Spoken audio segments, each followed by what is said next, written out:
Hello, আসসালামু আলাইকুম ওয়া রাহমাতুল্লাহ।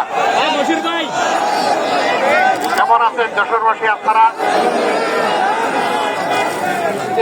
শীতের এই মেঘালো দিনে আপনারা সকলে ভালো আছেন? আল্লাহ তাআলা আপনাদের সকলকে ভালো রাখুন। আমাদের 2 দিনের কর্মসূচি রয়েছে এই অঞ্চলে, খুলনা এবং যশোর মিলে। আশা করছি আপনাদের সাথে ইনশাআল্লাহ আবার আমাদের দেখা হবে। সাংবাদিক বন্ধুরা যারা এসেছেন তাদেরকেও ধন্যবাদ আমাদেরকে কভার করার জন্য। আসুন আমরা